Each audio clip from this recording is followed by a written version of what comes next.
Sorry, it took a while, but we're finally here. It's game 6 of the pilgrimage, playing against Benoit's Dwarves, so another Dwarf army. I love the look of his army, I love the look of the bases. He's got the stone bases there. Okay, so what did he have in his army? He had the unit of hammerers, got it right this time. Also had 2 small units of 10 warriors, big unit of slayers, also a big unit of white beads, long beads, 2 units of 10 thunderers, 2 bolt throwers, and the anvil as well. Oh, and not to mention the runesmith and the thane with the BSB.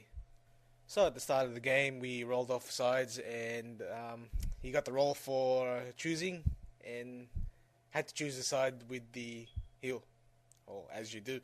So as you can see, I didn't have a heal on my side of the table, so the idea again was just to shoot whatever was on the hill, and if he exposed the flank or anything like that to my bolt throwers, then I would more than likely go for it. Also thought he would castle as well, tried to conserve some points, but he was all in, so I thought I might as well go all in as well. Thought I'd give you a better idea of what his army looked like in terms of painting. You can see he's staying with the BSB there on the right hand side, or sitting on top of the hill. You can sort of see the bases with the units down on the ground level there. Like I said earlier on, I really like the look of that. Yeah, if I ever do a dwarf army, which I do have, but I just never painted it, I might end up doing the same thing, because just loving the look of the concrete slabs on the base. Anyhow, moving along. During his first couple of turns, he was just moving up his battle line, and so was I. Not as many units squabbled for me, just pretty much just the spider riders there on the left flank, and the unit of night goblin archers. Everything else pretty much moved to the way I wanted it, trying to meet him towards the middle of the table, try and get ready for that, for a big combat.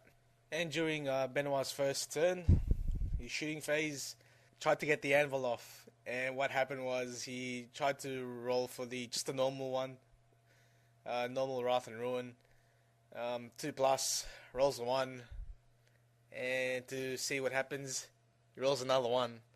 So there goes the anvil in turn 1, and he looked very upset, and I was happy, but at the same time I wanted this to be a challenging game. It was just very unfortunate for him to have his anvil blow up in the first turn. So yeah, anvil gone, and about 450 odd points down the drain for Benoit. The first close combat of the game belonged to the Night Goblins and the 10 Dwarf Warriors over here in the middle of the table. Released 2 Fanatics, didn't do much damage. Yeah, charged in, 1 combat, they fled, but they rallied in front of the Hammerer unit. Lucky me. The other combat that was going on was between the archers and the other small unit of 10 Dwarf Warriors, and couldn't break them. They were pretty resilient. So what I had to do was I had to move the Squeak Hoppers into the flank of the Dwarf Warriors and eventually broke them. Meanwhile, during his shooting, he kept peppering the Thunderers onto the unit of Orc Boys there. You can see them being whittled down to 15 strong. Very fortunate that he wasn't going for the Squeak Hoppers. What I had in mind was to move the Squeak Hoppers towards the Thunderers as well. But when I rolled to see how much they would run, I rolled only a 5, and that pretty much just landed me right in front of the Slayers. And that wasn't a good place to be, because I knew they were going to be charged with these. You can also see me moving up the Night Goblin unit towards the Hammerer unit. Hopefully they can get in and duke it out. Although they wouldn't last long against Hammerers with his general in there. So, but thought I'd see how I go. You can also see his Thunderers on the hill being whittled down severely. That was due to the Rock Lobber actually not scattering and hitting the target. Same thing with the Doom Diver. Boltar's got a couple of kills here and there, but he'd always pass his leadership test. But as long as I was whittling down those 2 units, I was happy. He eventually charged the Night Goblins with his Hammerers there. Knew I wouldn't win the fight. I decided to flee. That exposed the flank to my pump wagon, and I knew I was going to charge my guys of the Hammerer unit. But what he's done is that he's also thrown out the challenge to my Black Orc War Boss, the Rune of challenge, where he has to charge that unit.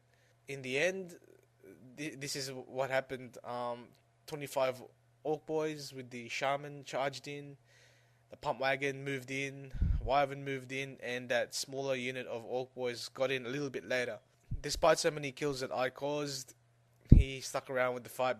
Hammerers being stubborn, they tend to do that with a very high leadership of 10.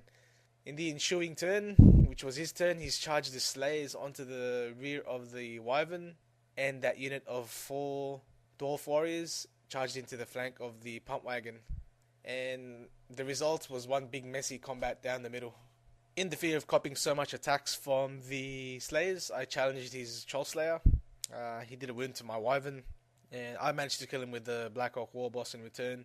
The turn they charged, I did lose combat just by the slightest of margins, which was 1. I was fortunate to have my unit stay because of the BSB being so close by. Eventually the Wyvern did die, and I did whittle down that Slayer unit to about 10 or 9 of them. The Dwarf Warrior unit that charged the flank of the Pump Wagon did break eventually as well. But the Hammerers being stubborn and, like I said earlier on, having that very high leadership of 10, they managed to stick around in the fight. Though I did claim half points for them, got down to about 4 or 5 Hammerers left. But it was a big combat, very messy, but it was a lot of fun, got to admit that. And yes, he did manage to wipe out the Pump Wagon there on the left-hand flank. What I tried to do was shoot the Quarrelers on top of the hill with 10 archers, and still couldn't kill any of them. Let's go over his miners, which came in very early in the game, but he just kept forgetting to charge the bolt throwers. But because this was the last game, I just wanted to have fun, so I let him do it. I let him do backtracks. In the end, I couldn't even get half points for these guys, because point blank range with the bolt throwers didn't do any good. But that's the way the game goes. Anyway, I did manage to win this game 11-9, a very close game as well. In terms of tournament points, I only managed to win by about 130, 135 points. So Benoit did a great job pulling the game back, despite losing his anvil early on in the game.